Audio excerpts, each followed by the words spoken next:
السلام علیکم ورحمۃ اللہ وبرکاتہ۔ آج 16ویں شب میں حافظ صاحب نے سورہ یاسین سے لے کے سورہ زمر تک کی 31 نمبر آیت تک کی تلاوت کی تراویحوں میں ان کا آیتوں کا مفہوم ہلکا پھلکا کسی آیت کا آپ کے سامنے پیش ہے۔ سورہ یاسین جو ہے یہ قرآن کا دل کہلاتی ہے۔ یہ پارہ نمبر 22-23 میں، تھوڑا سا حصہ 22 میں، تھوڑی 23 میں ہے۔ مکی صورت ہے، 83 آیتیں ہیں، 36ویں نمبر پہ ہے قرآن میں، 5 رکوع ہیں اس میں۔ نزول کے حساب سے اس کا نمبر 41 ہے۔ شروع اللہ کے نام سے جو بڑا مہربان نہایت رحم فرمانے والا ہے۔ 8 اور 9 آیت میں حق پہچان کر بھی ایمان نہ لانے والے ایسے ہیں جیسے اللہ نے تھوڑیوں تک انہیں ایسے طوق پہنا دیے کہ ان کے سر اکڑ کر اوپر ہی رہ گئے، اور ان کے آگے پیچھے ایسی آڑ سے ڈھک دیا گیا کہ وہ کچھ حق دیکھ ہی نہ سکے۔ 12 نمبر، ہم جو بدیہ نیکی اپنی زندگی میں کرتے ہیں اور ہمارے بعد بھی اس کا جو اثر رہتا ہے وہ سب لکھا جا رہا ہے۔ 21 نمبر آیت، ایسے ہی لوگوں کی راہ پہ چلنے کا حکم ہے جو کوئی معاوضہ جیسا پیسہ، شہرت یا نام نہ مانگے، بلکہ مخلصوں اور سیدھی راہ بتائیں۔ اللہ آپ کی آخرت پہ نظر ہو، ان کی آپ کی جیب پہ نظر نہ ہو۔ 38 نمبر آیت، سورج اللہ کی طے کردہ ٹھکانے کی طرف چلا جا رہا ہے۔ یہ بات اب سائنس سے بھی ثابت ہو گئی کہ سورج ہر روز اپنی منزل کی طرف بڑھ رہا ہے اور طے شدہ مدت میں ختم ہو جائے گا آگے۔ 39 نمبر آیت میں، اللہ نے چاند کی منزلیں طے کر رکھی ہیں اور ہر مہینے لوٹتا ہے اور ہر مہینے کے آخر میں پتلی پرانی ٹہنی کی طرح ہو جاتا ہے، مطلب اپنی پہلی سی حالت میں۔ 40 نمبر آیت میں، سورج ہو یا چاند، رات ہو یا دن، سب اللہ کے حکم سے اپنے مدار میں گردش کر رہے ہیں۔ سورج بڑا ہونے کے باوجود چاند کو پکڑ نہیں سکتا، مطلب سب کے اپنے اپنے راستے اللہ نے طے کر رکھے ہر چیز کے۔ 47 نمبر آیت میں، اللہ کی راہ میں اس کے دیے مال کو ضرورت مندوں کے لیے خرچ کرنے کو کہا جانے پر انکاری لوگ کہتے تھے کہ کیا ایسوں کو دے جنہیں اللہ نے نہیں دیا۔ اللہ چاہتا تو ان کا انتظام کر دیتا، جب اس نے نہیں دیا تو ہم کیوں دیں۔ 55 سے 57 نمبر آیت میں، قیامت کے دن جنتی لوگ عیش میں مشغول ہو کر خوش دلی سے آپس میں باتیں کر رہے ہوں گے اور اپنے جوڑوں کے ساتھ سایوں میں شاہی تختوں پر تکیے لگائے بیٹھے ہوں گے، مطلب جیسے راجہ مہاراجہ ہوتے ہیں۔ 65 نمبر آیت میں، اس دن نافرمان لوگوں کے منہ پر سیل لگا دی جائے گی، تب ان کے ہاتھ اللہ سے باتیں کریں گے اور پیر ان کے کیے ہوئے اعمال کی گواہی دیں گے۔ لمحہ فکری آیا، سوچ کے دیکھیے کیا ہوگا جب آپ کی زبانیں بند ہوں گی اور کھالے اور زبان ہر ہاتھ پیر، مطلب ہاتھ اور پیر آپ کے بات کریں گے، زبانیں تو بند ہوں گی۔ 69-70 نمبر آیت میں، اللہ نے رسول اللہ صلی اللہ علیہ وسلم کو شعر و شاعری نہیں سکھائی کیونکہ وہ علم ان کی شان کے لائق نہیں تھا، بلکہ نصیحت والا واضح قرآن دیا تاکہ اس سے ہر زندہ شخص کو آگاہ کر دیا جائے اور انکار کرنے والوں پر حجت پوری ہو جائے۔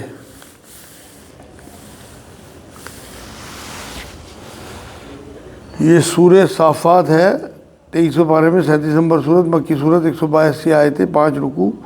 نزول کے اعتبار سے 56 نمبر پہ۔ شروع اللہ کے نام سے جو بڑا مہربان نہایت رحم فرمانے والا ہے۔ 1 سے 3 نمبر آیت میں، اللہ نے 3 طرح کے فرشتوں کی قسم کھائی ہے۔ ایک وہ جو سب باندھ کر قطار میں کھڑے رہتے ہیں، یعنی یہ خادمین۔ دوسرے وہ جو جھڑک کر ڈانٹ دیتے ہیں، یعنی عذاب لانے والے۔ اور تیسرے وہ جو ذکر الہی کی تلاوت کرتے ہیں، یعنی وحی لانے والے۔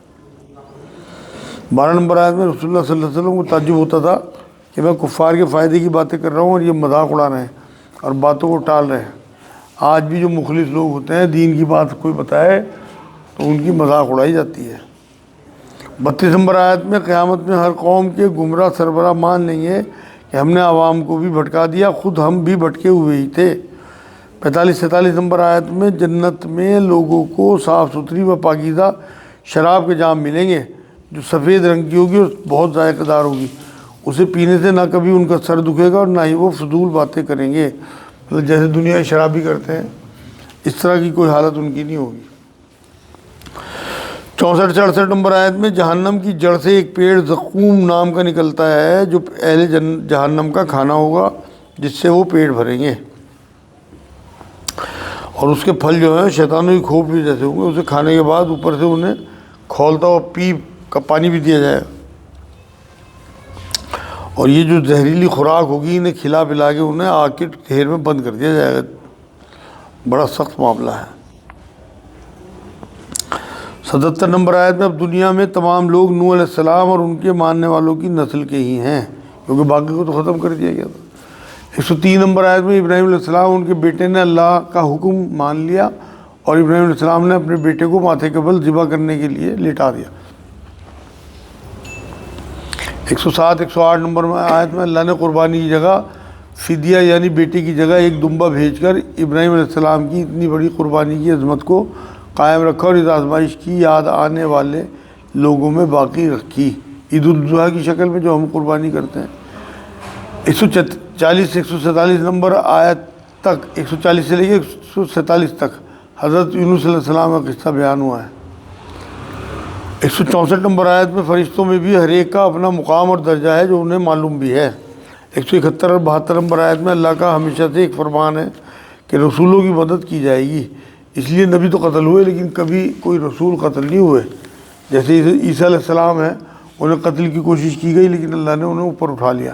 ایسے ابراہیم علیہ السلام رسول تھے مگر تمام کوششوں کے باوجود لوگ انہیں قتل نہیں کر سکے، آگ تک میں ڈال دیا گیا۔ سورۃ صاد ہے 38ویں سورت 22 پارہ نمبر 23، مکی سورت 88 آیتیں 5 رکوع، نزول کے اعتبار سے 38ویں ہے۔ شروع اللہ کے نام سے جو بڑا مہربان نہایت رحم فرمانے والا ہے۔ 4 نمبر آیت میں کفار مکہ رسول صلی اللہ علیہ وسلم کو جھوٹا اور جادوگر کہتے تھے، نعوذ باللہ۔ 17 نمبر آیت میں حضرت داؤد علیہ السلام اپنے ہاتھ سے محنت کا کام کرتے تھے اور اللہ کے حضور دل سے بندگی میں مشغول رہتے تھے، مطلب اتنے بڑے بادشاہ ہونے کے بعد بھی محنت کرتے تھے۔ ویسے تو نبی اکرم صلی اللہ علیہ وسلم نے بھی بہت محنتیں کی ہیں اور بکری چرائی، اور حضور اکرم صلی اللہ علیہ وسلم تو مزدوروں کے ہاتھ چوم کے ان کو احترام اور عزت دیا کرتے تھے۔ 18 19 نمبر آیت میں اللہ نے پہاڑوں اور پرندوں کو داؤد علیہ السلام کے تابع کر دیا تھا۔ پہاڑ داؤد علیہ السلام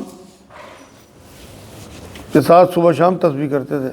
20 نمبر آیت میں اللہ نے داؤد علیہ السلام کو مضبوط سلطنت، حکمت، دانشمندی اور فیصلہ کن بات کہنے کی صلاحیت وغیرہ سب طریقے کی نعمتوں سے نوازا تھا۔ 24 نمبر آیت میں اکثر ساجدار اور حصہ دار ایک دوسرے پر زیادتی کرتے ہیں، مطلب بے ایمانی سے ایک دوسرے کا مال ہڑپنے کی کوشش کرتے ہیں سوائے ایمان لا کر نیک کرنے والے، اور ہمیشہ دنیا میں یہ نیک لوگ کمی تعداد میں رہے، مطلب جو سچے ایماندار لوگ۔ آج بھی آپ دیکھ لو بہت کم لوگ ایماندار نکلیں گے، ورنہ بھائی بھائی کے ساتھ بے ایمانہ کر دیتا ہے۔ 41 نمبر آیت میں شیطان نے حضرت ایوب علیہ السلام کو بیماری کی شکل میں جب بہت زیادہ اذیتیں پہنچائیں تبھی انہوں نے اپنے رب کو پکارا۔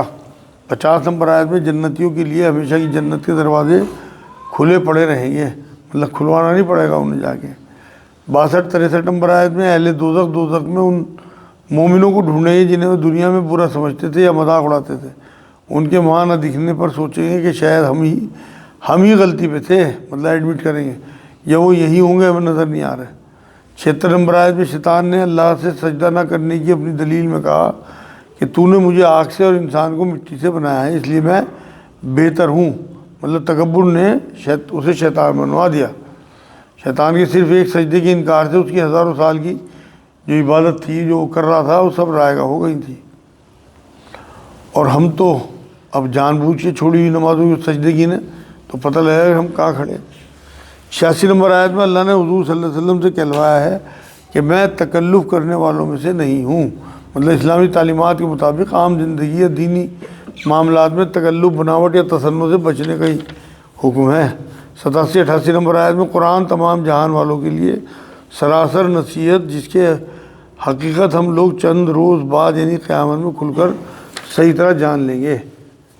سورہ زمر 39 صورت ہے، 23 اور 24 نمبر پارے میں مکی صورت ہے، 75 آیتیں، 8 رکوع ہیں، نزول کے اعتبار سے 59 نمبر ہے۔ شروع اللہ کے نام سے جو بڑا مہربان نہایت رحم فرمانے والا ہے۔